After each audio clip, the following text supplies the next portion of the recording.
1958 football world കപ്പിന്റെ stadium കാണിച്ചുകൊണ്ടാണ് ഈ cinema ആരംഭിക്കുന്നത്. ആദ്യം നമുക്ക് ആ കമന്ററിയിൽ എന്താണ് പറയുന്നത് നോക്കാം. എല്ലാവർക്കും 1958 ലോകകപ്പിലേക്ക് വീണ്ടും സ്വാഗതം. നമ്മളിപ്പോൾ ഉള്ളത് ഗോതൻബർഗിലാണ്. ഗ്രൂപ്പ് 4 അവസാനത്തെ മത്സരം തുടങ്ങാൻ ഇനി വെറും നിമിഷങ്ങൾ മാത്രമാണ് ബാക്കിയുള്ളത്. ഈ മത്സരത്തിൽ ബ്രസീൽ സോവിയറ്റ് യൂണിയനെയാണ് നേരിടുന്നത്. ബ്രസീലിന് ഇത് വെറുമൊരു കളി മാത്രമല്ല. കഴിഞ്ഞ കുറെ വർഷങ്ങളായി അവർ നേരിടേണ്ടി വന്ന തോൽവികളെല്ലാം ബ്രസീലിന്റെ ആത്മാവിനെ തന്നെ തകർത്തു കളഞ്ഞിരിക്കുകയാണ്. ആ തോൽവികളെല്ലാം കാരണം സ്റ്റേഡിയത്തിൽ നിന്നും ചാടി ആത്മഹത്യ ചെയ്ത ബ്രസീൽ ആരാധകരെ കുറിച്ച് വരെ നമ്മൾ കേട്ടിട്ടുണ്ട്. ശരിക്കും പറഞ്ഞു കഴിഞ്ഞാൽ ഒളിമ്പിക് ചാമ്പ്യന്മാരായ സോവിയറ്റ് യൂണിയന് തന്നെയാണ് ചാൻസ് ഉള്ളത്. ബ്രസീലിന്റെ കാര്യം നോക്കുകയാണെന്നുണ്ടെങ്കിൽ അവർ ലോകകപ്പിലേക്ക് യോഗ്യത നേടിയത് തന്നെ വലിയൊരു കാര്യമാണ്. ശരിക്കും പറഞ്ഞാൽ അവരുടെ ഭാഗ്യമെന്നൊക്കെ പറയാം. അവരെ ശക്തമായി എതിർക്കുന്ന യൂറോപ്പുകാരെ കൊണ്ട് നിറഞ്ഞ സ്റ്റേഡിയത്തിലേക്കാണ് അവരിന്ന് കളിക്കാൻ ഇറങ്ങുന്നത്. പ്രതീക്ഷയ്ക്കുള്ള ഒരു വക പോലും അവരുടെ മുന്നിലില്ല. അതിന്റെ മെയിൻ കാരണം അവരെല്ലാവരും വളരെ ചെറുപ്പക്കാരാണെന്നുള്ളതാണ്. മാത്രമല്ല തീരെ അച്ചടക്കവുമില്ല. പിന്നെ വേറൊരു പ്രധാന കാരണമെന്ന് പറയുന്നത് അവരുടെ പ്രധാന കളിക്കാരെല്ലാം പരിക്കിന്റെ പിടിയിലാണെന്നുള്ളതാണ്. വളരെ സങ്കടകരമായ ഒരു അവസ്ഥ തന്നെയാണത്. ഒന്ന് ഓർത്തു നോക്കൂ, വെറും 17 വയസ്സുള്ള ഒരു പയ്യനെ വരെ അവർ കളിക്കാൻ ഇറക്കിയിരിക്കുകയാണ്. ശരിക്കും പറഞ്ഞാൽ ബ്രസീലിനെ കുറിച്ച് ഓർത്ത് സങ്കടം വരികയാണ്. ഒന്ന് നോക്കുകയാണെന്നുണ്ടെങ്കിൽ ബ്രസീലുകാർ നേരിടുന്ന ഏറ്റവും വലിയ പ്രശ്നമെന്ന് പറയുന്നത് ആത്മവിശ്വാസമില്ലായ്മയാണ്. പക്ഷെ അതിനുള്ള ഒരു പ്രതിവിധി എന്ന് പറയുന്നത് ഒരു 17 വയസ്സുകാരനെ കളിപ്പിക്കുക എന്നുള്ളതല്ല. ലോക്കർ റൂമിലെ റിപ്പോർട്ടുകൾ പ്രകാരം ആ പയ്യൻ തന്റെ അരങ്ങേറ്റത്തെക്കുറിച്ച് അറിഞ്ഞപ്പോൾ തന്നെ അവന്റെ വയറ്റിലെന്തോ അസുഖം പിടിപെട്ടെന്നാണ്. ഇതൊരിക്കലും ബ്രസീൽ ആഗ്രഹിച്ചൊരു തുടക്കമായിരിക്കത്തില്ല. ഇങ്ങനെയുള്ള കാര്യങ്ങളൊക്കെയാണ് ആ കമന്ററിയിൽ പറഞ്ഞുകൊണ്ടിരിക്കുന്നത്. അങ്ങനെ കളി തുടങ്ങാൻ സമയമായി. 17 വയസ്സുള്ള എഡ്സൺ നസിമെന്റോയുടെ ആദ്യത്തെ വേൾഡ് കപ്പ് ചരിത്രത്തിലെ തന്നെ ഏറ്റവും പ്രായം കുറഞ്ഞ കളിക്കാരൻ. ഈ ഉലേവി സ്റ്റേഡിയത്തിൽ 50,000-ഓളം ആരാധകരുടെ ആർപ്പുവിളികൾ മുഴങ്ങിക്കൊണ്ടിരിക്കുകയാണ്. ലക്ഷക്കണക്കിന് TV പ്രേക്ഷകരും ഈ കളി വീക്ഷിക്കുന്നുണ്ട്. തങ്ങളുടെ രാജ്യത്തിന്റെ പ്രതീക്ഷകളും സ്വപ്നങ്ങളും നിലനിർത്തുക എന്നത് ഈ 17 വയസ്സുകാരൻ പയ്യന്റെയും അവന്റെ തെക്കേ അമേരിക്കൻ സഹോദരങ്ങളുടെയും ഉത്തരവാദിത്തമായി മാറിയിരിക്കുകയാണ്. പെലെ അവന്റെ കഥ ഇവിടെ ആരംഭിക്കുകയാണ്. ഇനി കാണിക്കുന്നത് 8 വർഷങ്ങൾക്ക് മുമ്പുള്ള കാര്യങ്ങളാണ്. ബ്രസീലിലെ ബൗറു എന്ന സ്ഥലമാണ്. സമയം രാവിലെയാണ്. ഇതാണ് ഡീഗോ. അവനിപ്പോൾ അവന്റെ പാർട്ട് ടൈം ജോലി ചെയ്തുകൊണ്ടിരിക്കുകയാണ്. സ്കൂൾ വിട്ട് വന്നു കഴിഞ്ഞാൽ ആളുകളുടെ ഷൂ പോളിഷ് ചെയ്ത് കൊടുക്കുക എന്നുള്ളതാണ് അവന്റെ പാർട്ട് ടൈം ജോലി. തീരെ പാവപ്പെട്ട കുടുംബമാണ് ഇവര്. അതുകൊണ്ട് തന്നെ ആ ഷൂ പോളിഷ് ചെയ്യുക എന്നുള്ള ജോലി അവന്റെ വീട്ടിൽ നിർബന്ധമാണ്. അതുകൊണ്ടാണ് എല്ലാ ദിവസവും അവൻ ഈ ജോലിക്ക് ഇറങ്ങിയിരിക്കുന്നത്. അങ്ങനെ ഷൂ ഒക്കെ പോളിഷ് ചെയ്തുകൊണ്ടിരിക്കുമ്പോൾ അവന്റെ കൂട്ടുകാരൻ അങ്ങോട്ട് വന്ന് അവനോട് ഫുട്ബോൾ കളിക്കാൻ വരുന്നു എന്ന് ചോദിക്കുന്നു. അത് കേൾക്കേണ്ട താമസം അവൻ ജോലിയെല്ലാം മതിയാക്കി വേഗം തന്നെ അവരുടെ കൂടെ കളിക്കാൻ പോകുന്നു. സ്ട്രീറ്റ് ഫുട്ബോളാണ് അവർ കളിക്കുന്നത്. പക്ഷെ അവർക്ക് പ്രോപ്പർ ആയിട്ടൊരു പന്തൊന്നുമില്ല. അവിടെ ഉണങ്ങാനിട്ടിരിക്കുന്ന സോക്സ് ഒക്കെ വെച്ച് അവരൊരു ബോൾ ഉണ്ടാക്കിയെടുക്കുന്നു. അതിനുശേഷം അതും തട്ടിക്കളിച്ചുകൊണ്ട് ആ സ്ട്രീറ്റിലൂടെ ഓടാൻ തുടങ്ങി. ചെറിയ കുട്ടികളാണെന്നുണ്ടെങ്കിലും അവരുടെ പ്ലേയിങ് സ്കിൽസ് എന്ന് പറയുന്നത് വളരെ അടിപൊളിയാണ്. അങ്ങനെ പന്ത് തട്ടി കളിക്കുന്നതിനിടയിൽ ചില കടക്കാർക്കൊക്കെ അവർ പ്രോബ്ലം ഉണ്ടാക്കുന്നുണ്ട്. ഡെയിലി ഇത് നടന്നുകൊണ്ടിരിക്കുന്നതാണ്. എത്ര ചീത്ത പറഞ്ഞാലും പിള്ളേർ ഈ കളി നിർത്താൻ പോകുന്നില്ല. അതുകൊണ്ട് തന്നെ കടക്കാരെല്ലാം ശരിക്കും മടുത്തിരിക്കുകയാണ്. അങ്ങനെ കളിയെല്ലാം കഴിഞ്ഞ് വീട്ടിലെത്തി കഴിയുമ്പോൾ അവരുടെ ദേഹത്ത് മുഴുവൻ ചളി പറ്റിയിരിക്കുകയാണ്. അവന്റെ അമ്മയാണെന്നുണ്ടെങ്കിൽ അത് കണ്ട് വല്ലാത്ത ദേഷ്യത്തിലിരിക്കുകയാണ്. എങ്ങനെയാണ് ചളി പറ്റിയെന്ന് ചോദിക്കുമ്പോൾ ഞങ്ങൾ തട്ടി വീണതാണ് എന്നാണ് ഡീഗോ പറഞ്ഞിരിക്കുന്നത്. പക്ഷെ അവന്റെ ബ്രദർ ആണെന്നുണ്ടെങ്കിൽ അറിയാതെ ഫുട്ബോൾ കളിച്ച കാര്യം പറഞ്ഞു പോകുന്നു. ഈ ഫുട്ബോൾ കളി എന്ന് പറഞ്ഞാൽ തന്നെ അവന്റെ അമ്മയ്ക്ക് വല്ലാത്ത ദേഷ്യമുള്ള കാര്യമാണ്. അതുകൊണ്ട് തന്നെ അവർ ദേഷ്യത്തോടെ എഴുന്നേറ്റ് ചെന്ന് അവന്റെ ചെവിക്ക് പിടിക്കുന്നു. അതൊക്കെ കണ്ട് ഒന്നും മിണ്ടാതെ നിൽക്കുകയാണ് അവന്റെ അച്ഛൻ. അങ്ങനെ ദിവസങ്ങൾ കടന്നുപോയി. ഇന്നാണ് 1950 വേൾഡ് കപ്പ് ഫൈനൽ. ബ്രസീലും ഉറുഗ്വേയാണ് ഫൈനൽ കളിക്കുന്നത്. ഒരു കടയിലിരുന്ന് ഡീഗോയുടെ അച്ഛനും അതുപോലെ കുറെ ആളുകളും ആ കളിയുടെ കമന്ററി കേൾക്കുന്നുണ്ട്. അവരെല്ലാവരും വല്ലാത്ത ടെൻഷൻ അടിച്ചിരിക്കുകയാണ്. കളി ഇപ്പോൾ 80 മിനിറ്റ് കഴിഞ്ഞു നിൽക്കുകയാണ്. സ്കോർ ആണെന്നുണ്ടെങ്കിൽ 1-1 എന്നുള്ള നിലയിലാണ്. അതുകൊണ്ട് തന്നെ ബ്രസീൽ ജയിക്കാൻ വേണ്ടിയിട്ടുള്ള പ്രാർത്ഥനയിലാണ് എല്ലാവരും. ഇതേ സമയം പിള്ളേരാണെന്നുണ്ടെങ്കിൽ മുകളിലത്തെ ഓട് പൊളിച്ച് ആ കമന്ററി കേൾക്കുന്നുണ്ട്. ഡീഗോയാണ് ആ കമന്ററി ശ്രദ്ധിച്ച് അവർക്ക് ആ സ്കോറൊക്കെ പറഞ്ഞു കൊടുക്കുന്നത്. പക്ഷെ എത്ര പ്രാർത്ഥിച്ചിട്ടും കാര്യമില്ലായിരുന്നു. അവരുടെ പ്രതീക്ഷകളെല്ലാം തെറ്റി. ബ്രസീൽ ഈ കളിയിൽ തോൽക്കുകയാണ് ചെയ്തത്. അത് കണ്ട് ആളുകൾ എല്ലാവരും വളരെ നിരാശയിലിരിക്കുകയാണ്. അവിടുത്തെ ആളുകളുടെ മുഖത്ത് നിരാശ മാത്രമേ ഉള്ളൂ. പക്ഷെ ഡീഗോയുടെ അച്ഛന്റെ കാര്യം അങ്ങനെയല്ല. അയാൾ അവിടെ ഇരുന്ന് പൊട്ടിക്കരയാണ്. ആ കാഴ്ച ഡീഗോയുടെ കുഞ്ഞു മനസ്സിനെ വല്ലാതെ തളർത്തുന്നുണ്ട്. അതുകൊണ്ട് തന്നെ അന്ന് രാത്രി അവൻ അവന്റെ അച്ഛനോട് ഒരു കാര്യം പറയുന്നു. അച്ഛാ, നിങ്ങൾ വിഷമിക്കണ്ട. ഒരിക്കൽ ബ്രസീലിന് വേണ്ടിയിട്ട് ഞാൻ വേൾഡ് കപ്പ് നേടും എന്നാണ് അവൻ പറയുന്നത്. അത് കേൾക്കുമ്പോൾ അയാൾക്ക് ശരിക്കും സന്തോഷം വരുന്നുണ്ട്. അയാൾ അവനെ ചേർത്ത് പിടിക്കുന്നു. അതിനുശേഷം സംസാരിക്കാൻ തുടങ്ങി. മോനെ, നീ ഫുട്ബോൾ ഒന്നും കളിക്കാൻ പോകണ്ട. അത് നിന്റെ അമ്മയ്ക്ക് ഇഷ്ടമല്ല. അതുകൊണ്ട് അമ്മ പറഞ്ഞത് കേട്ടാൽ മതി എന്ന് പറഞ്ഞ് അയാൾ അവനെയും കൊണ്ട് വീട്ടിലേക്ക് പോകുന്നു. അങ്ങനെ പിറ്റേ ദിവസമായി. ഡീഗോ ഡീഗോ ഇപ്പോൾ അവന്റെ അമ്മയുടെ കൂടെ അമ്മ ജോലി ചെയ്യുന്ന വീട്ടിൽ വന്നിരിക്കുകയാണ്. അമ്മയെ സഹായിക്കാൻ വേണ്ടിയിട്ടാണ് അവൻ വന്നിരിക്കുന്നത്. ഈ സമയം അവന്റെ അമ്മയാണെന്നുണ്ടെങ്കിൽ അവരുടെ ലവ് സ്റ്റോറിയെ കുറിച്ച് പറയുന്നുണ്ട്. നിന്നെ പോലെ തന്നെ നിന്റെ അച്ഛനും ഒരു ഫുട്ബോൾ കളിക്കാരനായിരുന്നു. അദ്ദേഹത്തിന്റെ കളി കണ്ടിട്ടാണ് ഞാൻ അദ്ദേഹത്തെ ഇഷ്ടപ്പെട്ടത്. പക്ഷെ ഞങ്ങൾ ഒന്നിച്ച് ജീവിക്കാൻ തുടങ്ങി കഴിഞ്ഞപ്പോഴാണ് ഈ ഫുട്ബോൾ കളി കൊണ്ട് ഒരു നേട്ടവും ഇല്ല എന്നുള്ള കാര്യം മനസ്സിലായത്. ഒരു ക്ലബിന് വേണ്ടി ഫുട്ബോൾ കളിച്ചപ്പോഴാണ് നിന്റെ അച്ഛന്റെ കാലിന് പരിക്ക് പറ്റിയത്. പരിക്ക് പറ്റിയപ്പോൾ അദ്ദേഹത്തെ പറഞ്ഞു വിടുക എന്നല്ലാതെ ആ ക്ലബ്ബുകാർ അദ്ദേഹത്തെ സഹായിക്കാൻ പോലും നിന്നില്ല. അന്ന് മുതൽ ഞാൻ ഈ ഫുട്ബോൾ വെറുക്കാൻ തുടങ്ങിയതാണ്. ഇപ്പൊ നിന്റെ അച്ഛൻ ചെയ്യുന്ന ജോലി എന്താണ്? ബാത്റൂം വൃത്തിയാക്കല്. മാത്രമല്ല സെക്യൂരിറ്റി ആയിട്ടും പോകുന്നുണ്ട്. ഇതൊക്കെ മതിയോ ജീവിക്കാൻ? അതുകൊണ്ട് നീ ഈ ഫുട്ബോളിന്റെ പുറകിലൊന്നും പോവാതെ മര്യാദയ്ക്ക് പഠിക്കാൻ നോക്ക് എന്നൊക്കെ പറഞ്ഞ് അവന്റെ അമ്മ അവനെ ഉപദേശിച്ചുകൊണ്ടിരിക്കുകയാണ്. അങ്ങനെ ആ സംസാരത്തിന് ശേഷം അവർ പുറത്തേക്ക് പോകുന്നു. ഈ സമയത്താണ് ആ വീട്ടിലെ പിള്ളേരെല്ലാം കിച്ചണിലേക്ക് വരുന്നത്. ഫുട്ബോൾ എല്ലാം കഴിച്ച് ക്ഷീണിച്ചിട്ടാണ് അവരങ്ങോട്ട് വന്നിരിക്കുന്നത്. അവരുടെ ആ സംസാരത്തിൽ ഒരു സെലക്ഷനെ കുറിച്ചിട്ട് അവർ പറയുന്നുണ്ട്. വാൾഡിമാർ ഡി ബ്രിട്ടോ എന്ന് പറയുന്ന ഒരാൾ അദ്ദേഹത്തിന്റെ ക്ലബിലേക്ക് പിള്ളേരെ എടുക്കുന്നുണ്ട്. അതിനുവേണ്ടി അവന്റെ ക്ലബ്ബ് ഒരു സ്ട്രീറ്റ് ഫുട്ബോൾ നടത്തുന്നുണ്ട്. അതുകൊണ്ട് നമുക്കും അതിൽ പങ്കെടുക്കണം എന്നിങ്ങനെയുള്ള കാര്യങ്ങളൊക്കെയാണ് ആ പിള്ളേരെ ഡിസ്കസ് ചെയ്യുന്നത്. ഒരു നോട്ടീസിൽ നോക്കിക്കൊണ്ടാണ് അവർ സംസാരിക്കുന്നത്. അങ്ങനെ ആ സംസാരത്തിന് ശേഷം അവർ ആ നോട്ടീസ് കിച്ചണിൽ വെക്കുന്നു. അവർ സംസാരിക്കുന്നതും ആ നോട്ടീസ് അവിടെ വെക്കുന്നതെല്ലാം ഡീഗോ ശ്രദ്ധിക്കുന്നുണ്ട്. ഈ സമയം ആ പിള്ളേര് വീണ്ടും സംസാരിക്കാൻ തുടങ്ങി. ഓരോ കളിക്കാരുടെ പേരാണ് അവർ പറഞ്ഞുകൊണ്ടിരിക്കുന്നത്. ഞാൻ അയാളെ പോലെ കളിക്കും, ഞാൻ ഇയാളെ പോലെ കളിക്കും എന്നിങ്ങനെയുള്ള കാര്യങ്ങളാണ് അവർ പറഞ്ഞുകൊണ്ടിരിക്കുന്നത്. അത് കേൾക്കുമ്പോൾ പെട്ടെന്ന് ഡീഗോ സംസാരിക്കാൻ തുടങ്ങി. ഞാൻ പെലയെ പോലെയാണ് കളിക്കുക എന്നാണ് അവൻ പറയുന്നത്. അത് കേൾക്കുമ്പോൾ പെലയോ? അതാരാണ്? അതിലൊരു പയ്യൻ ചോദിക്കുന്നു. അതറിയത്തില്ലേ, വാസ്കോയുടെ ഗോൾ കീപ്പർ, അവൻ പറയുന്നു. അവൻ അത്രയും പറഞ്ഞു കഴിയുമ്പോൾ ആ പിള്ളേരെല്ലാം ചിരിക്കാൻ തുടങ്ങി. എടാ പൊട്ടാ, അത് ബിലെയാണ്, പെലയല്ല എന്ന് പറഞ്ഞ് അവരവനെ കളിയാക്കാൻ തുടങ്ങി. അങ്ങനെ ആ പയ്യൻ ഡീഗോയ്ക്ക് ഒരു പേരിട്ടു, പെലെ. ആ പേര് വിളിച്ചിട്ടാണ് ആ പയ്യൻ അവനിപ്പോ കളിയാക്കിക്കൊണ്ടിരിക്കുന്നത്. അവനാണെങ്കിൽ ആ പേര് കേട്ട് ദേഷ്യമാണ് വരുന്നത്. പക്ഷെ വലിയ വീട്ടിലെ കുട്ടികളായതുകൊണ്ട് തന്നെ തൽക്കാലം അവനെ കൊണ്ട് പ്രതികരിക്കാൻ സാധിക്കുന്നില്ല.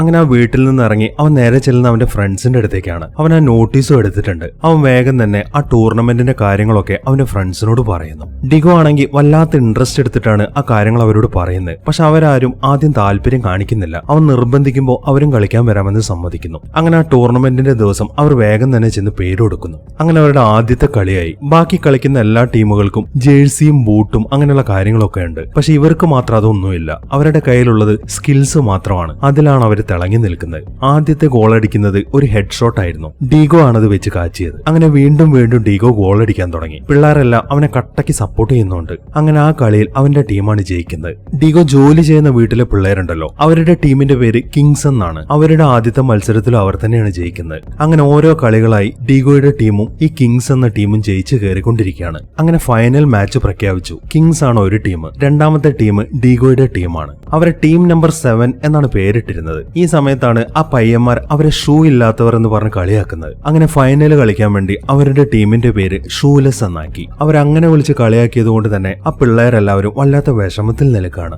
എങ്ങനെയെങ്കിലും ഫൈനൽ കളിക്കാൻ നമുക്ക് ബൂട്ട് ഒപ്പിക്കണം എന്നാണ് അവർ പറയുന്നത്. പക്ഷെ അതിന് അവരുടെ കയ്യിൽ കാശില്ല. ഈ സമയത്താണ് ആ കൂട്ടത്തിൽ ഒരു പയ്യൻ ഒരു ഐഡിയ കണ്ടെത്തുന്നത്. അവിടെ ഒരു ട്രക്കിലേക്ക് നിലക്കടലയുടെ ചാക്ക് കയറ്റുന്നുണ്ട്. അതിൽ നിന്ന് ഓരോ ചാക്ക് അടിച്ചു മാറ്റാനാണ് അവർ പ്ലാൻ ചെയ്തിരിക്കുന്നത്. അതിനുശേഷം അത് വിറ്റ് കാശാക്കി ഷൂ വാങ്ങാം. അങ്ങനെ അവർ വേഗം ചെന്ന് ഓരോരോ ചാക്കും എടുത്ത് അവിടെ നിന്ന് ഓടാൻ തുടങ്ങി. അത് കാണുന്ന ആ ട്രക്കിന്റെ ആൾക്കാരും അവരുടെ പുറകെ ഓടുന്നുണ്ട്. പക്ഷെ ആ സ്ട്രീറ്റ് അവർക്ക് നല്ലപോലെ അറിയുന്നതുകൊണ്ട് തന്നെ അവരുടെ എല്ലാവരുടെയും കണ്ണ് തെറ്റിച്ച് ആ പയ്യന്മാർ ആ ചാക്കും കൊണ്ട് അവിടെ നിന്ന് എസ്കേപ്പ് ആവുന്നു. അങ്ങനെ കുറച്ച് സമയങ്ങൾ കഴിഞ്ഞു. അവരെല്ലാവരും ആ കടല വിറ്റോണ്ടിരിക്കുകയാണ്. അതിനിടയിൽ ഡീഗോ ആണെന്നുണ്ടെങ്കിൽ ഷൂ പോളിഷും ചെയ്യുന്നുണ്ട്. ഈ സമയത്താണ് ആ കിങ്സിലെ പിള്ളേരെല്ലാം അങ്ങോട്ട് വരുന്നത്. ഡീഗോ അവിടെ ഇരിക്കുന്നത് കാണുമ്പോൾ ആ പിള്ളേർ അവനെ കളിയാക്കാൻ തുടങ്ങി. നേരത്തേതുപോലെ പെലേന്ന് വിളിച്ചിട്ടാണ് അവന്മാര് കളിയാക്കിക്കൊണ്ടിരിക്കുന്നത്. അത് കേൾക്കുമ്പോൾ അവന് വീണ്ടും ദേഷ്യം വരാൻ തുടങ്ങി. അവൻ ആ പയ്യന്റെ മോന്തക്കിട്ട് ഒരു ഇടി കൊടുക്കുന്നു. അത് കാണുമ്പോൾ ആ പയ്യനും അവനെ തല്ലാൻ തുടങ്ങി. അങ്ങനെ അവരെല്ലാവരും കൂടെ അവിടെ ഒരു കൂട്ടയടി നടന്നുകൊണ്ടിരിക്കുകയാണ്. ഇതേസമയം ഇതെല്ലാം നോക്കിക്കൊണ്ട് ഡീഗോയുടെ അച്ഛൻ അവിടെ നിൽക്കുന്നുണ്ട്. പക്ഷെ അയാൾ ആ അടിപിടിയിൽ ഇടപെടുന്നില്ല. അങ്ങനെ വീട്ടിലെത്തി കഴിഞ്ഞപ്പോ അവന്റെ മൂക്കുന്നും ചുണ്ടുന്നൊക്കെ ചോര വരുന്നുണ്ട്. അത് കാണുമ്പോൾ നിനക്കിതെന്താണ് പറ്റിയത്? അവന്റെ അമ്മ ചോദിക്കുന്നു. അതിനവൻ മറുപടി പറയുന്നത് സ്കൂളിലെ ടീച്ചർ അവനെ തല്ലിയെന്നാണ്. അത് കേൾക്കുമ്പോൾ ആഹാ, ടീച്ചർമാർക്ക് അത്രയ്ക്ക് അഹങ്കാരം പാടില്ലല്ലോ, നാളെ ഞാനും നിന്റെ കൂടെ സ്കൂളിലേക്ക് വരുന്നുണ്ട്, എനിക്കിതൊന്ന് ചോദിക്കണം എന്നാണ് അവർ പറയുന്നത്. പക്ഷെ അവന്റെ അച്ഛൻ അവിടെ ഇരിക്കുന്നുണ്ട്. അച്ഛൻ കാര്യങ്ങളൊക്കെ കണ്ടതാണ്. അതുകൊണ്ട് തന്നെ നീ ഇതിൽ ഇടപെടണ്ട, ഈ കാര്യം ഞാൻ പോയി സംസാരിച്ചോളാം എന്ന് പറഞ്ഞ് അയാൾ ആ പ്രശ്നം അവിടെ സോൾവ് ആക്കുന്നു. അങ്ങനെ പിറ്റേ ദിവസമായി. ഡിഗോയുടെ അച്ഛൻ ഇപ്പോൾ അവനോട് കുറെ കാര്യങ്ങളൊക്കെ പറഞ്ഞ് അവരിങ്ങനെ നടന്നു പോയിക്കൊണ്ടിരിക്കുകയാണ്. നിനക്കറിയോ, ചെറുപ്പത്തിൽ എന്നെയും കുറെ ആളുകൾ ചേർന്ന് കളിയാക്കിയിട്ടുണ്ട്. ഞാൻ അവരോട് ശരിക്കും വഴക്കിടാറുണ്ടായിരുന്നു. മാത്രമല്ല ശരിക്കും അടിപിടി കൂടിയിട്ടുണ്ട്. പക്ഷെ പിന്നീടാണ് എനിക്കൊരു കാര്യം മനസ്സിലായത്. നമ്മളെ കളിയാക്കാനും അതേപോലെ തന്നെ നമ്മളെ താഴ്ത്തി കെട്ടാനും ആരെങ്കിലുമൊക്കെ വേണം. എങ്കിൽ മാത്രമേ നമ്മൾ ഉയർന്നു വരത്തുള്ളൂ. ഇപ്പോൾ നീ ആഗ്രഹിക്കുന്നത് ഒരു ഫുട്ബോൾ കളിക്കാരനാകണം എന്നല്ലേ? അങ്ങനെ ഒരു തീവ്രമായ ആഗ്രഹം നിനക്ക് ഉണ്ടെന്നുണ്ടെങ്കിൽ ആര് നിന്നെ എന്തു പറഞ്ഞാലും വേണ്ടില്ല, നീ ഉറപ്പായിട്ടും കളിക്കാരനായി ആയിരിക്കും എന്നൊക്കെയാണ് അയാൾ പറയുന്നത്. അത് അവനൊരു പുതിയ ഉണർവാണ് ഉണ്ടാക്കിയത്. അച്ഛൻ അവനോട് അങ്ങനെ സംസാരിച്ച കാര്യം അവൻ വളരെ സന്തോഷത്തോടെ ഫ്രണ്ട്സിനോട് പറയുന്നുണ്ട്. അങ്ങനെ ഫൈനൽ മത്സരം നടക്കാനുള്ള സമയമായി. അവിടുന്ന് അനൗൺസ്മെന്റ് മുഴങ്ങുന്നുണ്ട്. അവരുടെ ടീമിനെ ക്യാപ്റ്റൻ പെലെയുടെ ഷൂലെസ് ടീം എന്നാണ് ആ കമന്ററിയിൽ പറയുന്നത്. അതൊക്കെ കേൾക്കുമ്പോൾ അവന് ശരിക്കും ദേഷ്യം വരുന്നുണ്ട്. ഈ സമയത്താണ് ആ കൂട്ടത്തിൽ ഒരു പയ്യൻ കുറെ ബൂട്ടുമായിട്ട് അങ്ങോട്ട് വരുന്നത്. എല്ലാം സെക്കൻഡ് ഹാൻഡ് ബൂട്ടായിരുന്നു. അതിന്റെ വലുപ്പവും കൂടുതലായിരുന്നു. എങ്കിലും ഫൈനലിന് ബൂട്ടിട്ട് കളിക്കണം എന്ന് ആഗ്രഹമുള്ളതുകൊണ്ട് അവരെല്ലാവരും ആ ബൂട്ടൊക്കെ വലിച്ചേറ്റി കളിക്കാൻ ഇറങ്ങുന്നു. ശരിക്കും പറഞ്ഞു കഴിഞ്ഞാൽ അവരെ കൊണ്ട് കളിക്കാൻ സാധിക്കുന്നില്ല. കിങ്സ് ടീമാണെന്നുണ്ടെങ്കിൽ നിമിഷ നേരം കൊണ്ട് ഗോളുകൾ അടിച്ച് മുന്നേറിക്കൊണ്ടിരിക്കുകയാണ്. അങ്ങനെ സ്കോർ ഇപ്പോൾ 6-0 നിലക്കാണ്. ഈ സമയം കിങ്സിലെ ഒരു പയ്യൻ അവനെ വീണ്ടും പെലെന്ന് വിളിക്കുന്നു. അത് കേൾക്കുമ്പോൾ അവന്റെ ദേഷ്യം കൂടാൻ തുടങ്ങി. അവൻ ആ പയ്യനെ ഇടിക്കാൻ ചെല്ലുമ്പോഴാണ് ബാക്കി പിള്ളേരെല്ലാം അങ്ങോട്ട് വന്ന് അവനെ തടയുന്നത്. ഈ സമയം അവനെ ശ്രദ്ധിച്ചുകൊണ്ട് അവന്റെ അച്ഛനും കാണികൾക്കിടയിൽ നിൽക്കുന്നുണ്ട്. അയാളുടെ ആ ഒരൊറ്റ നോട്ടത്തിൽ ഇനി അടിപിടി കൂടാൻ പോകാൻ പാടില്ല എന്നവന് മനസ്സിലായി. കളിക്കുകയാണ് വേണ്ടത്, കളിച്ച് ജയിക്കണം, അതിനു വേണ്ടിയിട്ടാണ് പ്രയത്നിക്കേണ്ടത് എന്നവനിപ്പോൾ തിരിച്ചറിയാണ്. അവൻ വേഗം തന്നെ അവന്റെ കാലിലെ ബൂട്ട് വരുന്നു. അതിനുശേഷം ആ ബൂട്ടുകൾ എടുത്ത് ഒരൊറ്റ ഏറ് വെച്ചു കൊടുക്കുന്നു. അതൊക്കെ കണ്ട് കാണികളെല്ലാവരും നിന്ന് ചിരിക്കുകയാണ്. അങ്ങനെ അടുത്ത കിക്കിനുള്ള ബോൾ അവന്റെ കാലിൽ കിട്ടി. ഈ നിമിഷം അവനൊന്ന് കണ്ണുകൾ അടയ്ക്കുന്നു. അവന്റെ ചിന്ത മുഴുവൻ അവന്റെ സ്ട്രീറ്റ് ആണ്. മുന്നിൽ ഇത്രയും വലിയ ഗ്രൗണ്ട് ആണെങ്കിലും അവൻ അവന്റെ കണ്ണിൽ കാണുന്നത് അവൻ കളിച്ചു പഴകിയ അവന്റെ സ്ട്രീറ്റ് മാത്രമാണ്. അതിനെക്കുറിച്ച് മാത്രം ചിന്തിക്കുമ്പോൾ അവന്റെ സ്കിൽസ് ഒക്കെ പുറത്തേക്ക് വരാൻ തുടങ്ങി. അങ്ങനെ അവൻ ബോള് തട്ടി തട്ടി മുന്നേറിക്കൊണ്ടിരിക്കുകയാണ്. ബാക്കിയുള്ളവരെല്ലാം അവനിൽ നിന്ന് ആ ബോൾ എടുക്കാൻ ശ്രമിക്കുന്നുണ്ട്. പക്ഷെ ഒരൊറ്റ ഒരെണ്ണത്തിന് ആ ബോള് തൊടാൻ പോലും കിട്ടുന്നില്ല. അവന്റെ ആ സ്കിൽസ് ഒക്കെ കണ്ട് കാണികളെല്ലാവരും ആകെ അത്ഭുതപ്പെട്ട് നിൽക്കുകയാണ്. അവന്റെ അച്ഛന്റെ മുഖത്തും ആ അത്ഭുതം പ്രകടമാണ്. അങ്ങനെ അവൻ ആദ്യത്തെ ഗോൾ അടിച്ചു. അത് കണ്ട് കാണികളെല്ലാവരും കൈയടിച്ചുകൊണ്ടിരിക്കുകയാണ്. ഈ സമയം അവന്റെ ഫ്രണ്ട്സ് എല്ലാം അവൻ ചെയ്തതുപോലെ തന്നെ ചെയ്യാൻ തുടങ്ങി. അവരും ഷൂസും അവരിട്ടിരിക്കുന്ന ഡ്രസ്സ് എല്ലാം ഊരി മാറ്റുന്നു. പക്ക ലോക്കൽ പിള്ളേരായിട്ടാണ് അവരിപ്പോൾ ഗ്രൗണ്ടിൽ നിൽക്കുന്നത്. അതുകൊണ്ട് തന്നെ അവർക്ക് നല്ല ഫ്രീ ആയിട്ട് കളിക്കാനും പറ്റുന്നുണ്ട്. അങ്ങനെ പെലെയുടെ ടീമിൽ നിന്നും വീണ്ടും വീണ്ടും ഗോളുകൾ വന്നുകൊണ്ടിരിക്കുകയാണ്. പിള്ളേരെല്ലാം ഗംഭീര സ്കിൽസ് ആണ് പുറത്തെടുക്കുന്നത്. ആ കളിക്കിടയിൽ കിങ്സിൽ ഒരുത്തന് പോലും ആ ബോൾ ഒന്ന് തട്ടി മാറ്റാൻ പോലും സാധിക്കുന്നില്ല. അങ്ങനെ അവർ 5ാമത്തെ ഗോളും അടിച്ചു. ഇനി ഒരു ഗോളും കൂടെ അടിക്കുകയാണെന്നുണ്ടെങ്കിൽ അവർ സമനിലയായി. പക്ഷെ അതിനുള്ള സമയം അവർക്ക് കിട്ടുന്നില്ല. അപ്പോഴേക്കും വിസില് മുഴങ്ങുന്നു. അങ്ങനെ കിങ്സ് ആണ് ജയിച്ചിരിക്കുന്നത് എന്ന അനൗൺസ്മെന്റ് മുഴങ്ങി. ഡീഗോ ആണെങ്കിൽ അത് കേട്ടാകെ നിരാശയിൽ നിൽക്കാണ്. പക്ഷെ കാണികൾ ആരും തന്നെ കിങ്സിനെ അല്ല സപ്പോർട്ട് ചെയ്യുന്നത്. അവർ സപ്പോർട്ട് ചെയ്യുന്നത് ഡീഗോയെയാണ്. പെലെ പെലെന്ന് വിളിച്ചിട്ടാണ് അവരിപ്പോൾ കൈയടിച്ചുകൊണ്ടിരിക്കുന്നത്. ഇത്തവണ പെലെന്ന് കേൾക്കുമ്പോൾ അവന് ദേഷ്യമല്ല വരുന്നത്, മറിച്ച് സന്തോഷമാണ്. അവന്റെ ഫ്രണ്ട്സിന്റെ കാര്യം അതുപോലെ തന്നെയാണ്. എല്ലാവരും കൈയടിക്കുന്നത് കണ്ട് അവരും ആകെ സന്തോഷത്തിൽ നിൽക്കുകയാണ്. അപ്പോൾ നിന്നെ പെലെന്ന് വിളിക്കുന്നതിൽ നിനക്ക് കുഴപ്പമൊന്നും ഇല്ല അല്ലേ എന്ന് പറഞ്ഞ് അവന്റെ ഫ്രണ്ട്സ് എല്ലാവരും അവനെ കളിയാക്കിക്കൊണ്ടിരിക്കുകയാണ്. ഇതേ സമയം തന്നെ ആ വാൾഡിമാർ എന്ന് പറയുന്ന ആൾ ഡിഗോയുടെ അച്ഛനെ കാണാൻ ചെന്നിട്ടുണ്ട്. അയാൾ എന്തോ ഒരു കാർഡ് അവന്റെ അച്ഛനെ ഏൽപ്പിക്കുന്നുണ്ട്. ഇതെല്ലാം ഡിഗോയുടെ ഫ്രണ്ടായ തിയാഗോ നോക്കിക്കൊണ്ട് നിൽക്കുകയാണ്. ഈ സമയത്താണ് അവർക്ക് മറ്റൊരു പ്രശ്നം വരുന്നത്. അവർ ആ കടലിയുടെ ചാക്ക് എടുത്തിട്ടില്ലായിരുന്നു. അതിന്റെ ആളുകളെല്ലാം അവിടെ നിൽക്കുന്നുണ്ട്. തങ്ങളെ പിടിക്കാൻ വേണ്ടിയിട്ടാണ് അവരവിടെ നിൽക്കുന്നത് എന്ന് കുട്ടികൾക്ക് മനസ്സിലായി. അതുകൊണ്ട് തന്നെ അവർ അവിടെ നിന്ന് ഓടാൻ തുടങ്ങി. അവന്മാർ ആ പിള്ളേരുടെ പുറകെ ഓടിക്കൊണ്ടിരിക്കുകയാണ്. ഈ സമയമാകുമ്പോഴേക്കും നല്ല രീതിയിൽ മഴ പെയ്യുന്നുണ്ട്. അങ്ങനെ ഓടി ഓടി അവരൊരു ചെറിയ നദിയിലേക്കാണ് ഇറങ്ങുന്നത്. ഈ സമയം തിയാഗോ ആണെന്നുണ്ടെങ്കിൽ അവിടെയുള്ള ഒരു വേര് തട്ടി താഴേക്ക് വീഴുന്നു. അത് കാണുന്ന ഡീഗോ വേഗം തന്നെ അവന്റെ അടുത്തേക്ക് ചെല്ലുന്നു. അവൻ നോക്കുമ്പോൾ ആ ആളുകളെല്ലാം അവരുടെ അടുത്തേക്ക് എത്താനായിട്ടുണ്ട്. മറ്റേ 2 പിള്ളേരാണെന്നുണ്ടെങ്കിൽ ആ നദി ക്രോസ് ചെയ്ത് അപ്പുറത്തെ കാട്ടിലേക്കും കയറി കഴിഞ്ഞു. ഇനി ഇവർക്ക് രക്ഷപ്പെടണം എന്നുണ്ടെങ്കിൽ അവിടെ എവിടെയെങ്കിലും ഒളിക്കണം. ഡീഗോ നോക്കുമ്പോൾ അവിടെ ഒരു ചെറിയ ഗുഹ കാണുന്നുണ്ട്. അവൻ വേഗം തിയാഗോനും കൊണ്ട് നേരെ ആ ഗുഹയ്ക്ക് അകത്തേക്ക് കയറുന്നു. അവരവിടെ ഒളിച്ചിരുന്നത് ആ ആളുകളൊന്നും കണ്ടിട്ടില്ല. അവരാണെന്നുണ്ടെങ്കിൽ ആ നദി ക്രോസ് ചെയ്ത് നേരെ കാട്ടിലേക്ക് തന്നെയാണ് ഓടിക്കയറുന്നത്. അങ്ങനെ കുറച്ചു സമയം അവർ ആ ഗുഹയ്ക്കകത്ത് ഇരിക്കുന്നുണ്ട്. പെട്ടെന്നാണ് മറ്റൊരു കാര്യം സംഭവിക്കുന്നത്. മുകളിൽ നിന്നും മലവെള്ളം ഒഴുകി താഴേക്ക് വരുന്നുണ്ട്. അതോടൊപ്പം തന്നെ ആ ഗുഹയിലെ വാതിലൊക്കെ പൊളിയാൻ തുടങ്ങി. ഡിഗോ ആണെന്നുണ്ടെങ്കിൽ പെട്ടെന്ന് തന്നെ പുറത്തേക്ക് ഇറങ്ങുന്നു. പക്ഷെ അവന് തിയാഗോനെ പിടിച്ച് പുറത്തേക്ക് ഇറക്കാൻ സാധിക്കുന്നില്ല. അപ്പോഴേക്കും മണ്ണെല്ലാം ഇടിഞ്ഞ് ആ ഗുഹ മൊത്തം മൂടിപ്പോകുന്നു. അത് കണ്ട് ഉറക്കെ നിലവിളിച്ചുകൊണ്ടിരിക്കുകയാണ് അവൻ. ഈ സമയം നേരത്തെ അങ്ങോട്ട് ഓടിപ്പോയ ആളുകളെല്ലാം തിരിച്ചു വരുന്നു. അവൻ കാര്യം പറയുമ്പോൾ അവരെല്ലാവരും ചേർന്ന് അവിടെ മൂടിക്കിടക്കുന്ന മണ്ണൊക്കെ മാറ്റാൻ തുടങ്ങി. പക്ഷെ അവർ തിയാഗോനെ പുറത്തേക്ക് എടുക്കുമ്പോഴേക്കും അവൻ മരിച്ചു കഴിഞ്ഞിരുന്നു. അങ്ങനെ വളരെ സങ്കടത്തോടെ ചേതനയേറ്റ അവന്റെ ശരീരവും കൊണ്ടാണ് അവരെല്ലാവരും തിരിച്ചു പോകുന്നത്. അങ്ങനെ സമയം രാത്രിയായി. ഡീഗോ ആണെന്നുണ്ടെങ്കിൽ വളരെ സങ്കടത്തോടെ അവന്റെ അമ്മയോട് സംസാരിച്ചുകൊണ്ടിരിക്കുകയാണ്. എല്ലാം ഞാൻ കാരണമാണ്. ആ ബൂട്ട് വേണമെന്ന് പറഞ്ഞതാണ് എല്ലാ പ്രശ്നത്തിനും കാരണം. അതുകൊണ്ടാണല്ലോ ഞങ്ങൾക്ക് ആ കടല മോഷ്ടിക്കേണ്ടി വന്നത്. അങ്ങനെ ഞാൻ പറഞ്ഞിട്ടില്ലായിരുന്നെങ്കിൽ തിയാഗോന് ഒന്നും പറ്റത്തില്ലായിരുന്നു. ഇപ്പൊ ഞാൻ കാരണമാണ് അവൻ മരിച്ചത് എന്നൊക്കെ പറഞ്ഞ് കരഞ്ഞുകൊണ്ടിരിക്കുകയാണ് അവൻ. അവന്റെ അമ്മയാണെങ്കിൽ ഓരോന്നൊക്കെ പറഞ്ഞ് അവനെ സമാധാനിപ്പിക്കാൻ തുടങ്ങി.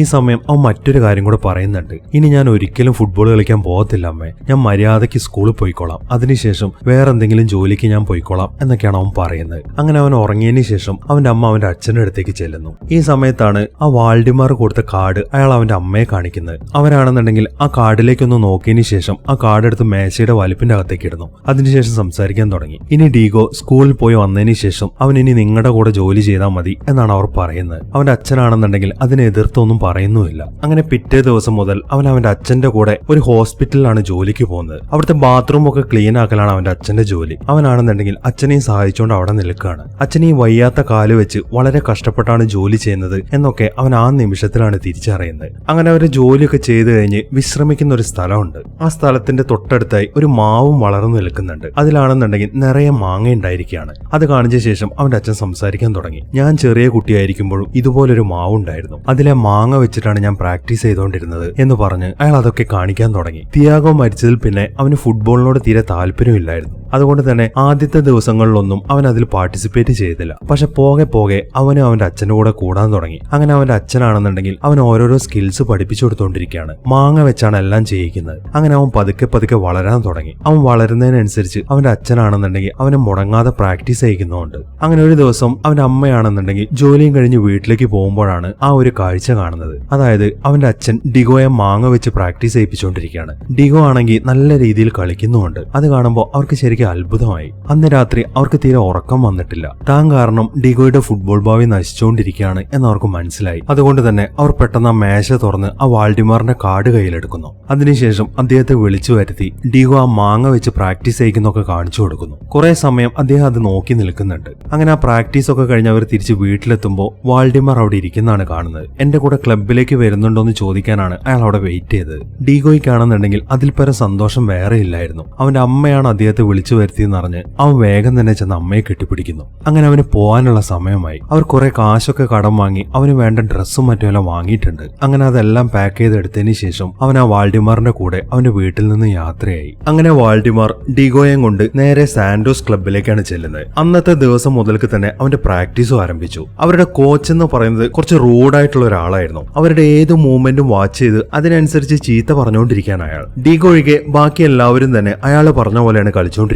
പക്ഷെ ഡിഗോയ്ക്ക് അതൊക്കെ പുതിയതായിരുന്നു. അതുകൊണ്ട് തന്നെ അവൻ ഇപ്പോഴും കളിക്കുന്നത് ആ സ്ട്രീറ്റ് ഫുട്ബോൾ ശൈലി തന്നെയാണ്. അത് കാണുമ്പോൾ ആ കോച്ചിന് ദേഷ്യം വരാൻ തുടങ്ങി. ഇതുപോലത്തെ കളികളൊന്നും ഇവിടെ കളിക്കാൻ പറ്റത്തില്ല എന്നാണ് അയാൾ ഷൗട്ട് ചെയ്ത് പറഞ്ഞുകൊണ്ടിരിക്കുന്നത്. മാത്രമല്ല അന്നത്തെ ദിവസം അയാൾ അവനെ കളിക്കാനും അനുവദിച്ചില്ല. അങ്ങനെ പ്രാക്ടീസ് എല്ലാം കഴിഞ്ഞ് അവർ അവരുടെ ഹോസ്റ്റലിലെത്തി. ഈ സമയം അവിടെ കളിക്കാരുടെ ലിസ്റ്റ് ഒക്കെ പബ്ലിഷ് ചെയ്തിട്ടുണ്ട്. അവിടെയുള്ള എല്ലാവരെയും 3 കാറ്റഗറി ആയിട്ടാണ് തിരിച്ചിരിക്കുന്നത്. ഏറ്റവും ടോപ്പിലുള്ള കളിക്കാരെ പ്രോ ടീം എന്ന കാറ്റഗറിയിലാണ് ഉൾപ്പെടുത്തിയിരിക്കുന്നത്. രണ്ടാമത്തെ ഗ്രൂപ്പ് ജൂനിയർ ഗ്രൂപ്പാണ്. മൂന്നാമത്തേതാണെങ്കിൽ യൂത്ത് ഗ്രൂപ്പും. ഡിഗോ നോക്കുമ്പോൾ അവനെ ഇട്ടിരിക്കുന്നത് യൂത്ത് ടീമിലാണ്, അതായത് ഏറ്റവും താഴത്തെ കാറ്റഗറി. അങ്ങനെ പിറ്റേ ദിവസം വീണ്ടും പ്രാക്ടീസ് ആരംഭിച്ചു. അവിടുത്തെ പിള്ളേര് കളിക്കുന്ന പോലെ ഡിഗോയ്ക്ക് കളിക്കാൻ സാധിക്കുന്നില്ല. അവന്റെ കാലിൽ ഇപ്പോഴും ആ സ്ട്രീറ്റിലെ കളി തന്നെയാണ് വരുന്നത്. അതുകൊണ്ട് തന്നെ അവന്റെ കോച്ച് അവനെ സെപ്പറേറ്റ് ആയിട്ട് വിളിച്ച് സംസാരിക്കാൻ തുടങ്ങി. നീ ഈ സ്ട്രീറ്റിൽ കളിക്കുന്ന പോലെ കളിച്ചു കഴിഞ്ഞാൽ പ്രൊഫഷണൽ ടീമിൽ ഒരിക്കലും വിജയിക്കാൻ സാധിക്കത്തില്ല എന്ന് പറഞ്ഞതിന് ശേഷം അയാൾ കുറച്ച് റെഫറൻസ് കളിയൊക്കെ അവന് കാണിച്ചു കൊടുക്കുന്നുണ്ട്.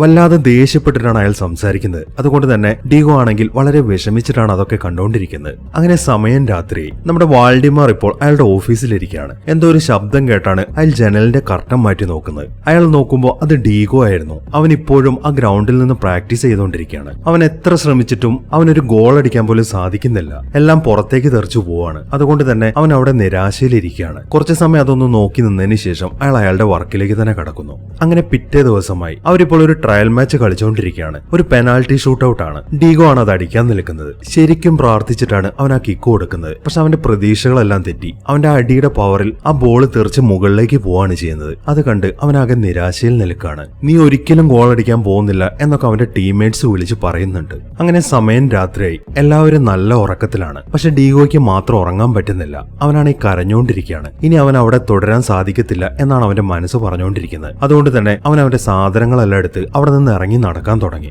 അവൻ പോകുന്നത് വാൾഡിമാർ കാണുന്നുണ്ട്. അതുകൊണ്ട് തന്നെ അയാളും അവന്റെ പുറകിൽ ചെല്ലുന്നു. അവൻ നേരെ ചെല്ലുന്നത് റെയിൽവേ സ്റ്റേഷനിലേക്കാണ്. അങ്ങനെ അവന്റെ അടുത്തെത്തിയതിനു ശേഷം അയാൾ അവനോട് സംസാരിക്കാൻ തുടങ്ങി. എന്താണ് നിന്റെ പ്രശ്നം? നിനക്ക് എന്താണ് കളിക്കാൻ പറ്റാത്തത്? എനിക്കറിയത്തില്ല. കോച്ച് പറയുന്നത് ഞാൻ കളിക്കുന്നത് നാട്ടിലെ പിള്ളേര് കളിക്കുന്ന പോലെയാണെന്നാണ്. അപ്പൊ അതാണ് പ്രശ്നം, നാട്ടിലെ കളി. നിനക്കറിയോ, ആ കളിക്ക് വലിയൊരു ചരിത്രം തന്നെയുണ്ട്. അത്രത്തോളം പ്രാധാന്യം ഉണ്ടെങ്കിൽ പിന്നെന്തിനാണ് കോച്ച് അതിനെ വെറുക്കുന്നത്? അത് ഞാൻ പറഞ്ഞുതരാം. ഇതെല്ലാം തുടങ്ങുന്നത് 16-ാം നൂറ്റാണ്ടിന്റെ ആരംഭത്തിലാണ്. ഒരിക്കൽ പോർച്ചുഗീസുകാര് ആഫ്രിക്കൻ അടിമകളെയും കൊണ്ട് കൊണ്ട് ബ്രസീലിലേക്ക് വന്നു. ആഫ്രിക്കൻ അടിമകൾ എന്ന് പറയുന്നത് നല്ല ബലമുള്ള ആൾക്കാരായിരുന്നു. അതുകൊണ്ട് തന്നെ അവർ അധിക സമയമൊന്നും അവരുടെ അടിമകളായിട്ട് തുടർന്നില്ല. അവരിൽ ഒരുപാട് പേര് കാട്ടിലേക്ക് ഓടി രക്ഷപ്പെടുകയാണ് ചെയ്തത്. അങ്ങനെ ആ ഒളിച്ചോടിയ അടിമകളെല്ലാം ചേർന്ന് അവരുടെ പ്രൊട്ടക്ഷന് വേണ്ടി ഒരു ആയോധനകല അഭ്യസിക്കാൻ തുടങ്ങി. ജിങ്ക എന്നായിരുന്നു അതിനെ വിളിച്ചിരുന്നത്. കാംപോയിറ എന്ന ബ്രസീൽ ആയോധനകലയുടെ ആരംഭം അവിടെ നിന്നായിരുന്നു. അങ്ങനെ അവസാനം അടിമപ്പണികളൊക്കെ നിർത്തലാക്കി കഴിഞ്ഞപ്പോ ഈ കാംപോയിറ അഭ്യാസികൾ കാട്ടിൽ നിന്ന് പുറത്തേക്ക് വന്നു. അപ്പോഴേക്കും കാംപോയിറയും നാട്ടിൽ വിലക്കി കഴിഞ്ഞിരുന്നു.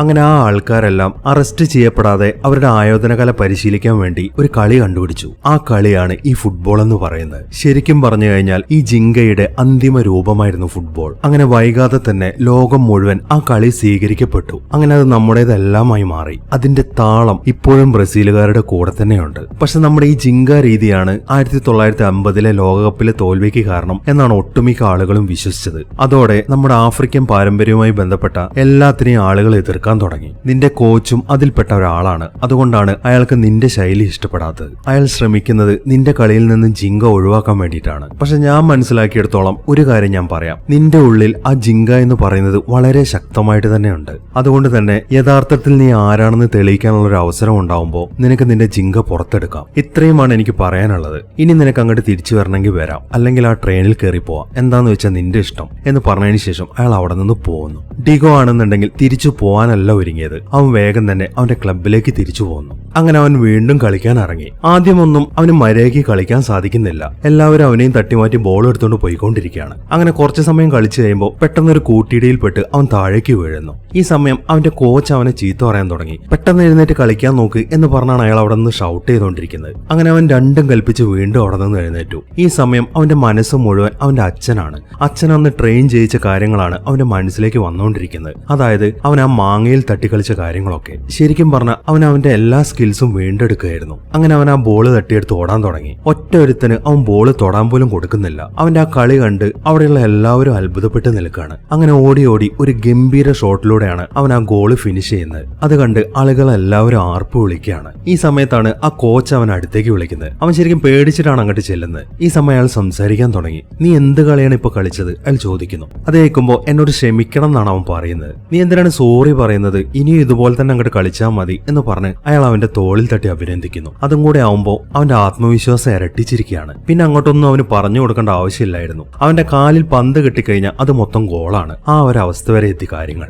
അങ്ങനെ സാന്റോസ് ക്ലബിന്റെ എല്ലാ കളിയിലും നല്ല രീതിയിലാണ് ഡിഗോ പെർഫോം ചെയ്തത്. വെറും 15 വയസ്സായിട്ടുള്ളവന് യൂത്ത് ടീമിലായിരുന്നവൻ ഒറ്റയടിക്കാണ് ഇപ്പൊ പ്രോ ടീമിലേക്ക് സെലക്ഷൻ ആയിരിക്കുന്നത്. അവന്റെ കളി കാണാൻ വേണ്ടി മാത്രം ആളുകൾ സ്റ്റേഡിയത്തിലേക്ക് ഇരച്ചു കയറിക്കൊണ്ടിരുന്നു. അവന്റെ നാട്ടിലെ അവസ്ഥ ഇത് തന്നെയായിരുന്നു. അവന്റെ കളിയുടെ കമന്ററി കേട്ട് അവന്റെ അച്ഛനാണെന്നുണ്ടെങ്കിൽ സന്തോഷത്തോടെ തുള്ളി ചാടിക്കൊണ്ടിരിക്കുകയാണ്. അങ്ങനെ അവൻ ക്ലബിലേക്ക് പോയതിനു ശേഷം ആദ്യത്തെ തവണ നാട്ടിലേക്ക് വന്നിരിക്കുകയാണ്. ഇത്തവണ അവന് കുറെ കാശൊക്കെ കിട്ടിയിട്ടുണ്ട്. അതുകൊണ്ട് തന്നെ വീട്ടിലേക്ക് ഒരു ഗ്യാസ് സ്റ്റോവ് വാങ്ങിയിട്ടാണ് അവൻ ചെന്നിരിക്കുന്നത്. മാത്രമല്ല അവന്റെ അച്ഛന് ഒരു റേഡിയോയും അവൻ സമ്മാനം കൊടുക്കുന്നുണ്ട്. അതൊക്കെ കണ്ട് അവരെല്ലാവരും സന്തോഷിച്ച് നിൽക്കുകയാണ്. അങ്ങനെ പിറ്റേ ദിവസം അവൻ കൊണ്ടുകൊടുത്ത റേഡിയോയിൽ തന്നെ ബ്രസീൽ ടീമിലേക്കുള്ള ആളെ സെലക്ട് ചെയ്തതിന്റെ ന്യൂസ് ഒക്കെ കേട്ടോണ്ടിരിക്കുകയാണ് അവർ. തനിക്ക് ഒരിക്കലും സെലക്ഷൻ കിട്ടത്തില്ല എന്നാണ് ഡിഗോ വിചാരിച്ചിരുന്നത്. പക്ഷെ അവന്റെ ആ വിശ്വാസം തെറ്റി. അവനെ ടീമിലേക്ക് സെലക്ട് ചെയ്തിട്ടുണ്ട്. അതുകൊണ്ട് തന്നെ അവന്റെ അച്ഛനും അവന്റെ അനിയനും വളരെ സന്തോഷത്തോടെ തുള്ളി ചാടിക്കൊണ്ടിരിക്കുകയാണ്. അവനാണെന്നുണ്ടെങ്കിൽ അന്തം വിട്ട പോലെ അവിടെ തന്നെ ഇരിക്കുകയാണ്.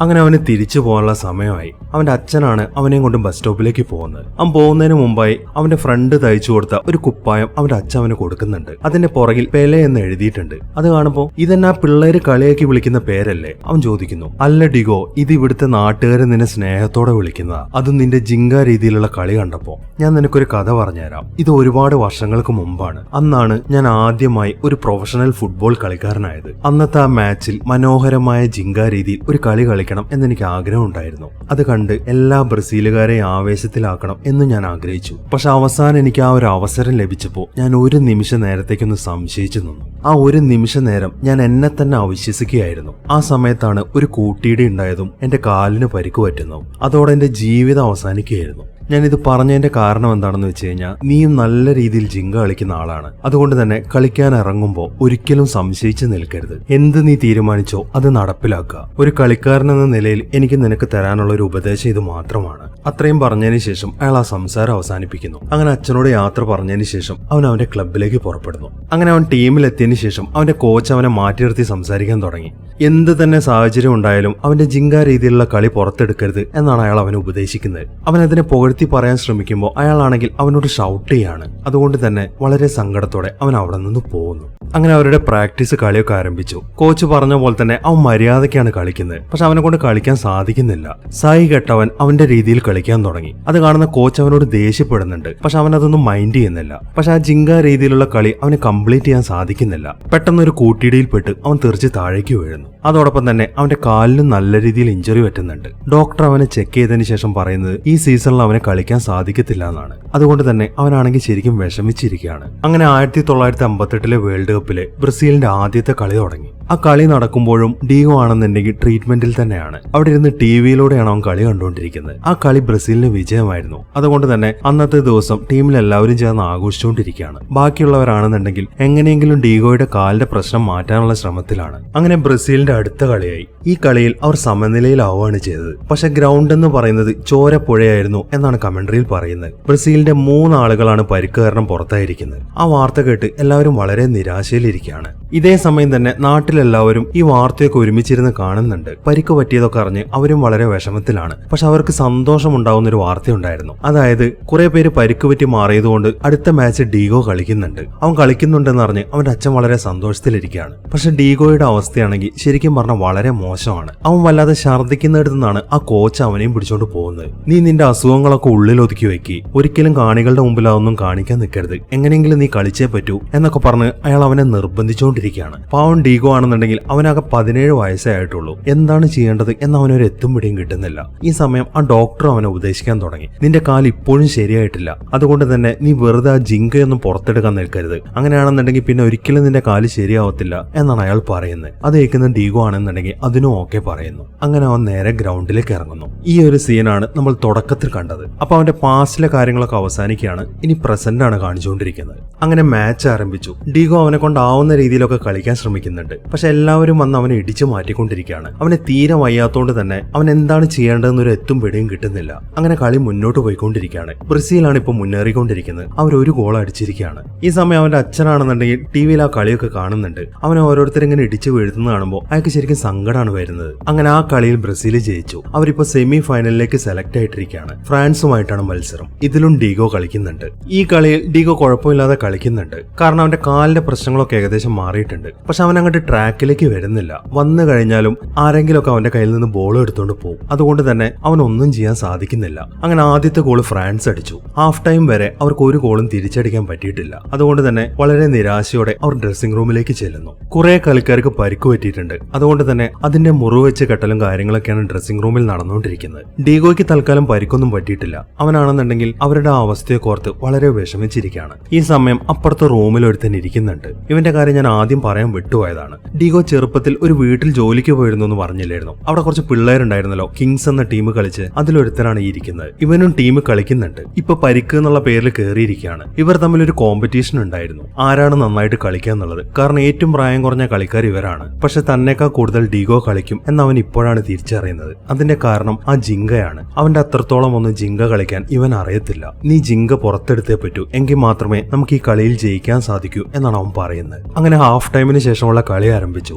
ഇത്തവണ അവൻ അവന്റേതായിട്ടുള്ള രീതിയിലാണ് കളിക്കുന്നത്. അതായത് അവന്റെ ജുങ്ക കളി. ഒരൊറ്റ ഒരെണ്ണത്തിന് ബോൾ അവൻ തൊടാൻ കൊടുക്കുന്നില്ല. അങ്ങനെ അവൻ ആദ്യത്തെ ഗോൾ അടിച്ചു. അതിനുശേഷം വീണ്ടും 2 ഗോളുകളാണ് അവൻ അടിക്കുന്നത്. അങ്ങനെ ടോട്ടൽ 3 ഗോളുകൾ അടിച്ച് ബ്രസീൽ ഇപ്പോ സെമി ഫൈനൽ ജയിച്ചിരിക്കുകയാണ്. അങ്ങനെ ഫൈനലിൽ തുടങ്ങാൻ ഇനി കുറച്ച് ദിവസങ്ങൾ കൂടെ ഉണ്ട്. അവരെല്ലാവരും ഇപ്പൊ ഒരു ഹോട്ടലിലാണ് താമസിക്കുന്നത്. ഒരു ദിവസം എല്ലാവരും ബ്രേക്ക്ഫാസ്റ്റ് കഴിച്ചുകൊണ്ടിരിക്കുകയാണ്. ഈ സമയത്താണ് ഡീഗോ ബോളും കൊണ്ട് അവരുടെ അടുത്തേക്ക് വരുന്നത്. അതിനുശേഷം അവനൊരു ചലഞ്ച് വെക്കുന്നു. പുറത്തൊരു ലൈറ്റ് ഹൗസ് ഉണ്ട്, അവിടേക്ക് ബോൾ എത്തിക്കാനാണ് അവൻ ആ ചലഞ്ച് പറയുന്നത്. അത് കേൾക്കുമ്പോൾ എല്ലാവർക്കും അതിന് ഇൻട്രസ്റ്റ് ആയി. അങ്ങനെ അവരെല്ലാവരും ചേർന്ന് ആ ഹോട്ടലിന്റെ അകത്തുകൂടെ ആ ബോൾ അടിച്ച് നടക്കാൻ തുടങ്ങി. വളരെ കൗതുകരമായ ഒരു കാഴ്ചയായിരുന്നു അത്. എല്ലാവന്മാരും കൂടെ ഹോട്ടലിലെ സകല ഡിപ്പാർട്ട്മെന്റിലും ആ ബോളും കൊണ്ട് കയറുന്നുണ്ട്. അതിനിടയിൽ ഒരു ഗസ്റ്റിന്റെ നേർക്കും ആ ബോൾ പോകുന്നുണ്ട്. അയാൾ കഴിച്ചുകൊണ്ടിരുന്ന ചായയല്ല ആ ബോൾ തട്ടി താഴേക്കിടുന്നു. ഡീഗോയാണ് അയാളോട് സോറി പറയുന്നത്. ഇതാരാണെന്നുള്ള കാര്യം ഞാൻ പറയേണ്ട ആവശ്യമില്ലല്ലോ. അങ്ങനെ അവർ ആ ബോളും തട്ടി നേരെ പുറത്തേക്ക് കൊണ്ടുപോകുന്നു. ഡീഗോ തന്നെയാണ് ഇപ്പോഴും മുന്നിൽ നിൽക്കുന്നത്. പക്ഷെ അവൻ അത് അടിക്കാൻ തുടങ്ങുമ്പോഴേക്കും അവൻ നേരെ അവിടുത്തെ ഒരു പോണ്ടിലേക്ക് വീഴുന്നു. അവന് നീന്താൻ അറിയത്തില്ല. അതുകൊണ്ട് തന്നെ അവൻ അവിടെ മുങ്ങി താഴാൻ തുടങ്ങി. അത് കാണുമ്പോൾ അവന്റെ ടീംമേറ്റ്സ് എല്ലാം വെള്ളത്തിലേക്ക് ചാടി അവനെയും പൊക്കിയെടുത്ത് പുറത്തേക്ക് കൊണ്ടുവരുന്നു.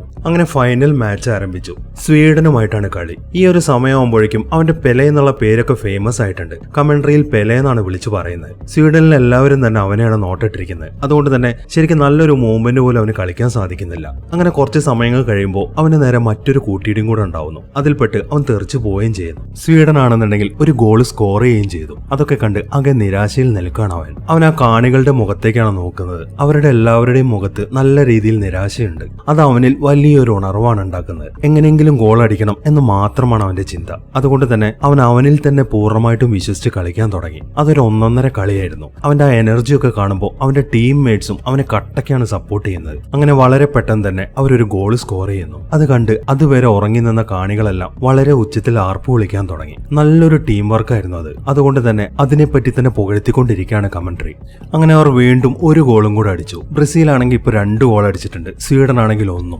ശരിക്കും പറഞ്ഞു കഴിഞ്ഞാൽ ഇപ്പൊ ഗെയിം മൊത്തം ബ്രസീലുകാരുടെ കാലുകളിലാണ്. കാണികളെല്ലാവരും നോക്കിക്കൊണ്ടിരിക്കുന്നത് അവരുടെ ആ മൂവ്മെന്റ്സ് മാത്രമാണ്. കുറെ വർഷങ്ങൾക്ക് ശേഷമാണ് ബ്രസീലുകാരെ കമന്ററിയിലുള്ള ആളുകൾ ഇങ്ങനെ പുകഴ്ത്തിക്കൊണ്ടിരിക്കുന്നത്. അതെല്ലാം കേൾക്കുമ്പോൾ ഡീഗോയുടെ അച്ഛനും ശരിക്കും അഭിമാനം തോന്നുന്നുണ്ട്. അങ്ങനെ ബ്രസീലിന്റെ വക 3ാമത്തെ ഗോളും വേണം. അതടിച്ചത് ഡീഗോ ആയിരുന്നു. അതിനുശേഷം വീണ്ടും ഒരു ഗോളും കൂടെ വേണം. അങ്ങനെ ബ്രസീൽ 4 ഗോൾ നേടിയിരിക്കുകയാണ്. സ്വീഡൻ ആണെങ്കിൽ 1. ആ കളിയൊക്കെ കണ്ട് എല്ലാവരും ആർപ്പ് വിളിച്ചുകൊണ്ടിരിക്കുകയാണ്. ഈ സമയത്താണ് അവർ കളി കാണുന്ന സ്ഥലത്തേക്ക് ഡീഗോയുടെ അമ്മ വരുന്നത്. ഡീഗോയുടെ അച്ഛൻ അത് ശ്രദ്ധിക്കുന്നുണ്ട്. അതൊരു പുതിയ കാഴ്ചയായിരുന്നു. അതുകൊണ്ട് തന്നെ അയാൾക്ക് ശരിക്കും സന്തോഷമായി. അയാൾ വേഗം തന്നെ ചെന്ന് അവരെ കെട്ടിപ്പിടിക്കുന്നു. അങ്ങനെ ബ്രസീൽ വീണ്ടും ഒരു ഗോളും കൂടെ അടിച്ചിരിക്കുകയാണ്. അതടിച്ചത് ഡീഗോ ആയിരുന്നു. അങ്ങനെ 5 ഗോളാണ് ബ്രസീൽ സ്കോർ ചെയ്തിരിക്കുന്നത്. 1958 ലോകകപ്പ് അവർ ജയിക്കുകയും ചെയ്തു. ആ 17 വയസ്സുകാരൻ പയ്യന്റെ പെർഫോമൻസ് ആയിരുന്നു ഈ കളിയുടെ നട്ടെല്ലെന്ന് പറയുന്നത്. അതുകൊണ്ട് തന്നെ അവന്റെ ഫ്രണ്ട്സ് എല്ലാവരും വളരെ സന്തോഷത്തോടെ അവന്റെ അടുത്തേക്ക് ഓടി വരുന്നു. അപ്പോഴേക്കും അവൻ തളർന്നു വീണ് കഴിഞ്ഞിരുന്നു. അവരാണെന്നുണ്ടെങ്കിൽ അവനെയും പൊക്കിയെടുത്ത് അവിടെ നിന്ന് പോവുകയും ചെയ്യുന്നു. ഇനി കേൾക്കുന്നത് ശരിക്കുള്ള പെലെയുടെ ഒരു വോയിസ് ഓവർ ആണ്. 1958 ജൂൺ 29 അന്നാണ് ആദ്യമായിട്ട് ബ്രസീൽ ലോകകപ്പ് ജയിച്ച ദിവസം. അവസാന വിസിൽ മുഴങ്ങിയപ്പോ ഞാൻ അവിടെ ഗ്രൗണ്ടിൽ തളർന്നു വീണുപോയി. പിന്നെ കണ്ണ് തുറന്നപ്പോ ഞാൻ കണ്ടുകൊണ്ടിരുന്നതൊക്കെ ഒരു സ്വപ്നമായിട്ടാണ് എനിക്ക് തോന്നിയത്. വീട് വിട്ടിറങ്ങിയിട്ട് വെറും 18 മാസങ്ങളെ ആയിട്ടുള്ളൂ. പക്ഷെ എനിക്കത് വർഷങ്ങളായിട്ടാണ് തോന്നിയത്. എന്റെ അച്ഛനും അമ്മയും എന്നെ കാണാൻ വന്നിട്ടുണ്ടായിരുന്നു. ആ ദിവസം ഞാൻ 8 വർഷങ്ങൾക്ക് മുമ്പ് അച്ഛന് കൊടുത്ത ആ വാക്ക് അദ്ദേഹം എന്നെ ഓർമ്മിപ്പിക്കുകയും ചെയ്തു. ഞാൻ ഒരിക്കലും 1958 മറക്കാൻ പോകുന്നില്ല. അന്നായിരുന്നു ഞാൻ പെലെ ആയ വർഷം. ഇത്രയുമാണ് ആ വോയിസ് ഓവറിൽ പറയുന്നത്. അതോടൊപ്പം തന്നെ ഈ സിനിമ അവസാനിക്കുകയാണ്.